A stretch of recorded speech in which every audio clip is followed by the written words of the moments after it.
ನಮಸ್ಕಾರ. ರಿವ್ಯೂ ಚಾನಲ್ಗೆ ಸ್ವಾಗತ. ನಾನು ಸೌಖ್ಯ ಗಾಂವ್ಕರ್. ದಾವಣಗೆರೆಯಲ್ಲಿ ಅಸಲಿ ಟ್ವಿಸ್ಟ್ ಇಟ್ಟರು. ಈಗ ನೋಡಿ, ಕ್ಲೈಮ್ಯಾಕ್ಸ್ ಟ್ವಿಸ್ಟ್ ಇಟ್ಟರು ನೋಡಿ. ಜಮೀರ್ ಅಹಮದ್ ಖಾನ್, ಸಾದಿಕ್ ಪೈಲ್ವಾನ್ ವಾಪಸ್ ಆಗಲಿಲ್ಲ ಅಲ್ವಾ? ಬಂಡಾಯದ ಬಿಸಿ ತಟ್ಟಿದೆ. ಈ ಹೊತ್ತಲ್ಲಿ ಸೀಕ್ರೆಟ್ ಬಟ್ಟ ಬಯಲಾಗಿದೆ. ದಾವಣಗೆರೆ ಅಖಾಡದ ಮೆಗಾ ಸೀಕ್ರೆಟ್ ಈಗ DK ಶಿವಕುಮಾರ್, ಸಿದ್ದರಾಮಯ್ಯನವರನ್ನೇ ಸಿಡಿದೇಳಿಸಿರೋದು. ಜಮೀರ್ ಅಹಮದ್ ಖಾನ್ ಅವರು ಅಂಥದ್ದು ಏನು ಮಾಡಿದ್ದಾರೆ? ಕಡೆ ಕ್ಷಣದಲ್ಲಿ ಏನು ನಡೀತು? BJP ಈಗ ಎಲೆಕ್ಷನ್ ಕಮಿಷನ್ಗೆ ದೂರನ್ನು ಕೊಟ್ಟಿರೋದೇನು? ಎಲ್ಲ ಡೀಟೇಲ್ಸ್ ಇಡ್ತಾ ಹೋಗ್ತೀವಿ. ಮಿಸ್ ಮಾಡಿದೆ ನಿಮ್ಮ ಚಾನಲ್ನ ಸಬ್ಸ್ಕ್ರೈಬ್ ಮಾಡಿ, ನಿಮ್ಮ ಅಭಿಪ್ರಾಯ ಕಮೆಂಟ್ ಮಾಡಿ ತಿಳಿಸಿ. ಎಸ್ ವೀಕ್ಷಕರೇ, ದಾವಣಗೆರೆಯಲ್ಲಿ ಜಮೀರ್ ಅಹಮದ್ ಖಾನ್ ಹೋಗಲಿಲ್ಲ ಅನ್ನೋದಷ್ಟು ಸುದ್ದಿ ಆಯ್ತಲ್ವ ನಿನ್ನೆ. 5 ಜನ ನಾಯಕರು ಹೋಗಿ, ರಿಜ್ವಾನ್ ಅರ್ಷದ್ದು, ಸಲೀಮ್ ಅಹಮದ್ ಅವರು, ಬೇರೆಯವರೆಲ್ಲ ಹೋಗಿ ಮನವೊಲಿಸ್ಬೇಕಿತ್ತು. ಅವ್ರಿಗೆ ಟಾಸ್ಕ್ ಕೊಡಲಾಗಿತ್ತು. ಜಮೀರ್ ಅವ್ರು ಹೋಗಲಿಲ್ಲ, ಕೇರಳಕ್ಕೆ ಹಾರಿದ್ರು. ನನಗೆ ವೇಣುಗೋಪಾಲ್ ಅವ್ರು ಕರೆದಿದ್ದಾರೆ ಅಂತ ಅದು ಗೊತ್ತು ನಿಮಗೆ, ನಿನ್ನೆ ಡೆವಲಪ್ಮೆಂಟು. ಆದರೆ ಅವರು ಬ್ಯುಸಿ ಇದ್ದರು, ಮನವೊಲಿಸೋಕೆ ಆಗಲಿಲ್ಲ ಅವರಿಂದ ಅಂತೆಲ್ಲ ಕೇಳಿಬಂತಲ್ಲ. ನಿಜವಾಗಿಯೂ ಬೇಕಂತಾನೆ ಸಾದಿಕ್ ಪೈಲ್ವಾನ್ ಅವರನ್ನು ಪೂರ್ಣ ಬಲ ತುಂಬಿ, ಪೂರ್ಣ ಬಲ ಅಂದರೆ ಏನು? ಒಂದು ಎಲೆಕ್ಷನ್ಗೆ ಬೇಕಾದಂಥ ಎಲ್ಲ ಬಲಗಳು, ತನು ಮನಧನ ಎಲ್ಲ ಬಲಗಳನ್ನು ತುಂಬಿ ಅಖಾಡಕ್ಕೆ ಇಳಿಸಿದ್ದಾರಂತೆ ಜಮೀರ್ ಅವರು. ಸಾದಿಕ್ ಪೈಲ್ವಾನ್ ಹಿಂದೆ ನಿಂತಿರುವ ಗಟ್ಟಿ ಬಲವೇ ಜಮೀರ್ ಅಹಮದ್ ಖಾನ್ ಅನ್ನುವ ಚರ್ಚೆಗೆ ಶುರುವಾಗಿದೆ. ಆ ಹಿಂಟ್ ಸಿಕ್ಕಿದೆ ಅಂತ ಈಗ ಕೈಪಾಳ್ಯಕ್ಕೆ. DK ಶಿವಕುಮಾರ್ ಅವರು ಜಮೀರ್ ವಿರುದ್ಧ ಸಿಡಿದೆದ್ದಿದ್ದಾರೆ ಅನ್ನೋದು ಗೊತ್ತಾಗ್ತಿದೆ. ಈಗ ಸಿದ್ದರಾಮಯ್ಯನವ್ರ ಕಣ್ಣು ಕೆಂಪಾಗಿದೆ. ಜಮೀರ್ ಪಾರ್ಟಿಗೆ ದ್ರೋಹ ಬಗ್ಗೆ ಕೆಲಸ ಮಾಡಿದ್ರ ಅನ್ನೋ ಮಟ್ಟಿಗೆ ಈಗ ಆಕ್ರೋಶಕ್ಕೆ ಗುರಿಯಾದ್ರ. ಹಾಗಾದರೆ ಅಂದರೆ ಸಾದಿಕ್ ಅವರನ್ನು ಮನವೊಲಿಸೋದಕ್ಕೆ ಬಂದಿದ್ರಲ್ಲ, ಕಾಲ್ ಮಾಡಿದ್ರಲ್ಲ, ಅವ್ರಿಗೆಲ್ಲ ಆ ಹಿಂಟ್ ಸಿಕ್ಕಿದೆಯಂತೆ. ಜಮೀರ್ ಅವ್ರಿಗೂ ಸಾದಿಕ್ ಅವ್ರಿಗೂ ಡೈರೆಕ್ಟ್ ಎಲ್ಲೋ ಲಿಂಕ್ ಆಗಿದೆ, ಅಲ್ಲಿಂದಾನೇ ಬರ್ತಿದೆ, ಮೇಲಿಂದಾನೇ ಇನ್ಸ್ಟ್ರಕ್ಷನ್ಸ್ ಅನ್ನುವಂತಹ ಲಿಂಕ್ ಸಿಕ್ಕಿದೆಯಂತೆ. ಈಗ ರಿಪೋರ್ಟ್ಸ್ ಹೊರಗಡೆ ಬರ್ತಿರೋದು. ಹಾಗಾಗಿ ಸಿಡ್ದೆದ್ದಿದ್ದಾರೆ DK ಶಿವಕುಮಾರ್, ಮಲ್ಲಿಕಾರ್ಜುನ್ ಕಡೆಯವರು. ಅದು ಒಂದು ಮಾತಿಗೆ ಸೇಡು ತೀರಿಸ್ಕೊಳ್ಳೋಕೆ ನಿಂತಿದ್ದಾರೆ ಜಮೀರ್ ಅನ್ನೋದು ಚರ್ಚೆ. ಯಾವ ಮಾತು? ದಾವಣಗೆರೆಗೆ ಯಾವನು ಬರ್ತಾನೆ ಹೊರಗಡೆಯಿಂದ? ದಾವಣಗೆರೆಗೆ ಬರೋಕೆ ಅವನು ಯಾರು? ನೇರ ವಾಗ್ದಾಳಿ ನಡೆಸಿದ್ರು ಮಲ್ಲಿಕಾರ್ಜುನ್ ಅವರು. ಏನು ವಿಡಿಯೋ ಇದೆಯಾ, ರೆಕಾರ್ಡ್ ಇದೆಯಾ? ನಮ್ಮ ಹತ್ರ ಅಂತೂ ಹೇಳಿಲ್ಲ, ಶಾಮನೂರವರು ಬದುಕಿದ್ದಾಗ ಅನ್ನೋ ತನಕ ಮಾತುಗಳು ಬಂತು. ಹಾಗೂ ಜಮೀರ್ ಅವ್ರು ಯಾವಾಗ ಪಟ್ಟು ಬಿಡಲಿಲ್ವಲ್ಲ. ಆಗ ಜಮೀರ್ ವಿಚಾರದಲ್ಲಿ ಪ್ರಶ್ನೆಗಳು ಬಂದಾಗ ದಾವಣಗೆರೆ ವಿಚಾರಕ್ಕೆ ತಲೆ ಹಾಕಕ್ಕೆ, ಮೂಗು ಹಾಕಕ್ಕೆ ಅವ್ರು ಯಾರು ಅನ್ನುವಂಥ ಆಕ್ರೋಶ, ಏಕವಚನ ವಾಗ್ದಾಳಿ ತನಕ ಹೋಯ್ತು ಕಡೆಗೆ. ಅದಕ್ಕೀಗ ಹಠಕ್ಕೆ ಬಿದ್ದಿರುವಂಥ ಜಮೀರ್. ಇಬ್ಬರು ಸಿದ್ದರಾಮಯ್ಯ ಬಣದ ಅತ್ಯಾಪ್ತ ಶಾಸಕರು, ಸಚಿವರು, ಪ್ರಭಾವಿಗಳು ಇದ್ದಾರೆ ಇವರಿಬ್ಬರೂ. ಒಬ್ರಿಗಿಂತ ಒಬ್ಬರು ಸ್ಟ್ರಾಂಗ್. ಇಬ್ಬರ ನಡುವೆ ಈಗ ಮದಗಜಗಳ ಕಾಳಗ ಅನ್ನೋ ರೀತಿ ಸಿದ್ದು ಆಪ್ತರೇ ಬಹಳ ಆಕ್ರೋಶಭರಿತರಾಗಿ ಒಬ್ಬರ ಮೇಲೆ ಒಬ್ಬರು ಬಿದ್ದಿದ್ದಾರೆ.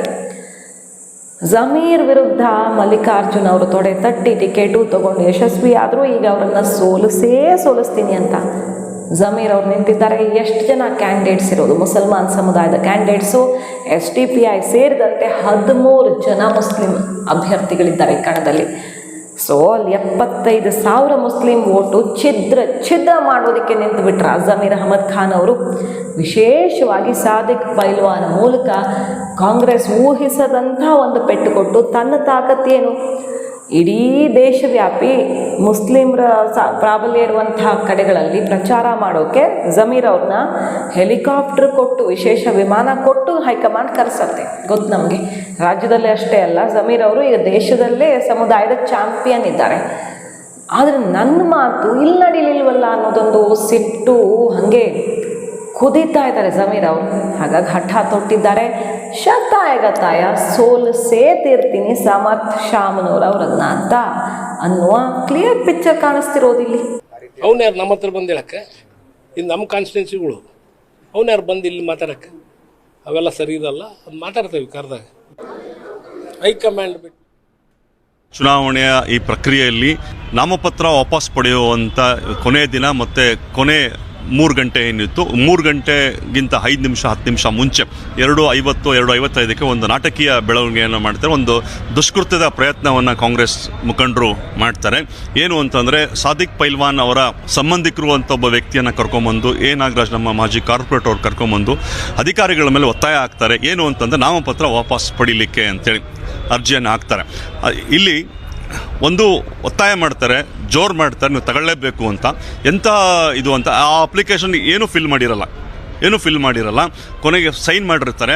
ಆ ಸೈನನ್ನು ಒತ್ತಾಯ ಮಾಡಿದ ಮೇಲೆ ಅಧಿಕಾರಿಗಳು ನಾಮಪತ್ರ ಏನು ಸಲ್ಲಿಸಿರ್ತಾರೆ ಅದರದ್ದು ಸೈನ್ನ ಇದನ್ನು ಮ್ಯಾಚ್ ಮಾಡಿ ನೋಡಿದಾಗ ಆ ಸೈ ಮ್ಯಾಚ್ ಆಗೋದಿಲ್ಲ. ಆ ಕಾರಣಕ್ಕೆ ಮಿಸ್ ಮ್ಯಾಚ್ ಅಂತೇಳಿ ರಿಜೆಕ್ಟ್ ಮಾಡ್ತಾರೆ. ಬಗ್ಗೆ ನಾವು ಪರಿಶೀಲನೆ ಮಾಡಿದಾಗ ಯಾವುದು ಕೂಡ ಅವರು ಫಾರ್ಮ್ ಫಿಲ್ ಮಾಡಿದ್ದು ಅಥವಾ ಯಾವುದು ನಮಗೆ ಮಾಹಿತಿಯನ್ನು ಕೊಡಲಿಲ್ಲ, ಸಲ್ಲಿಸಲಿಲ್ಲ. ಹಾಗಾಗಿ ನಾವು ಅದನ್ನು ಯಾವುದು ಕನ್ಸಿಡರ್ ಮಾಡಿಲ್ಲ. ಖಾಲಿ ಫಾರ್ಮ್ಗೆ ಒಂದು ಫೇಕ್ ಸಿಗ್ನೇಚರ್ ಕೂಡ ಮಾಡ್ಕೊಂಡು ಬಂದಿದ್ರು ಅಂತ ಅಲ್ಲ, ಅದನ್ನು ನಾವು ಯಾವ ಫಾರ್ಮ್ ನಮ್ಗೆ ಸಬ್ಮಿಟ್ ಮಾಡಿಲ್ಲ, ಪ್ರಪೋಸರ್ ಅಂತ ಹೇಳಿ ಬಂದಿದ್ರು.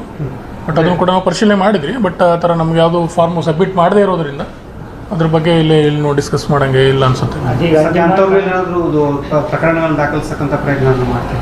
ಅಲ್ಲ, ಅರ್ಜಿ ಕೊಟ್ಟರೆ ಅರ್ಜಿ ಫೇಕಾಗಿ ಏನಾದರೂ ಸೈನ್ ಮಾಡಿದರೆ ನಾವು ಅದನ್ನು ನೆಕ್ಸ್ಟ್ ನಮ್ಮದೇನು RP Act 1951 ಮತ್ತು ನಮ್ಮದು ಎಲೆಕ್ಷನ್ ಕಂಡಕ್ಷನ್ ರೂಲ್ಸಲ್ಲಿ ನಾವು ಕ್ರಮ ವಹಿಸ್ತೀವಿ. ಬಟ್ ಅರ್ಜಿ ಕೊಟ್ಟಿಲ್ಲ ಅವರು. ಪ್ರಪೋಸರ್ ಇದ್ದರು, ಅರ್ಜಿ ಸ್ವೀಕಾರ ಮಾಡಿಲ್ಲ. ನಮ್ಮ ಯಾವುದು ಪ್ರಪೋಸರ್ ಅಂತೇಳಿ ಬಂದಿದ್ರು. ಬಟ್ ಆದರೆ ನಮ್ಗೆ ಯಾವುದು ಇದು ಕೊಟ್ಟಿಲ್ಲ, ಅವರು ಸೂಚನೆ ಕೊಟ್ಟಿಲ್ಲ. ಹಾಂ, ಇದ್ರ ಜೊತೆ ಕಡೆ ಕ್ಷಣದಲ್ಲಿ ನಾಮಪತ್ರ ವಾಪಸ್ಗೆ ಲಾಸ್ಟ್ ಡೇ ಅಂತ ಇತ್ತಲ್ಲ, ಆ ಸಮಯದಲ್ಲಿ ಏನು ಹೈಡ್ರಾಮಾ ಆಗಿದೆ ನೋಡಿ. BJP ಅವರಿಗೆ ಎಲೆಕ್ಷನ್ ಕಮಿಷನ್ಗೆ ದೂರು ಕೊಟ್ಟಿದ್ದಾರೆ.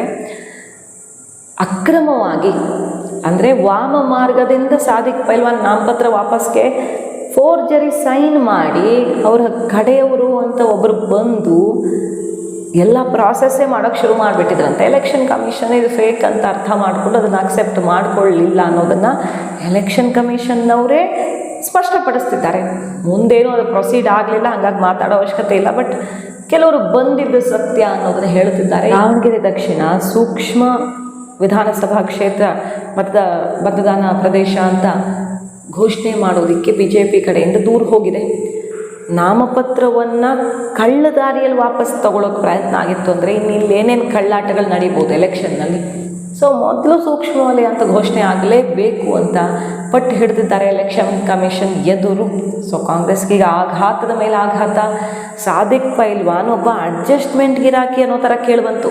ಚರ್ಚೆ ಇರ್ತಾರೆ, ಆಮೇಲೆ ಶಾಮನೂರು ಅವ್ರ ಜೊತೆಗೆ ಅಡ್ಜಸ್ಟ್ ಮಾಡ್ಕೊಂಡು ಹೋಗ್ತಾರೆ ಲಾಸ್ಟಲ್ಲಿ ಅಂತ. ಬಟ್ ಗಟ್ಟಿಯಾಗಿ ನೆನ್ಪಿಟ್ಟಿದ್ದಾರೆ. ಈಗ ಗಟ್ಟಿಯಾಗಿ ನಿಂತು ಸೆಡ್ ಹೊಡೆದಿದ್ದಾರೆ ಸಮರ್ಥ ವಿರುದ್ಧ ಅನ್ನೋದೇ ಈಗ ಜಮೀರ್ ಅವರ ಪ್ರಭಾವ ಎಷ್ಟರ ಮಟ್ಟಿಗೆ ಇಲ್ಲಿರಬಹುದು ಅನ್ನೋದನ್ನು ಆಲೋಚಿಸೋದಕ್ಕೆ ದಾರಿ ಮಾಡಿಕೊಡ್ತಿರೋ ವಿಚಾರ. ಇಲ್ಲ ಅಂದರೆ ಘಟಾನುಘಟಿಗಳು ದಾವಣಗೆರೆಯಲ್ಲಿ ಶಾಮನೂರು ಫ್ಯಾಮಿಲಿ ಎದುರು ಹಾಕ್ಕೊಂಡು ಉಳಿಯೋದುಂಟ ಅನ್ನೋ ಥರ ಎಷ್ಟೇ ಪ್ರಭಾವಿಯಾಗಿದ್ದರೂ ಕಣದಿಂದ ಹಿಂದೆ ಸರಿಯುವಂಥ ಚಾನ್ಸ್ ಇರ್ತಿತ್ತು ಸಾದಿಕ್ ಪೈಲ್ವಾನ್ ಅವರು ಇನ್ನೊಬ್ರು.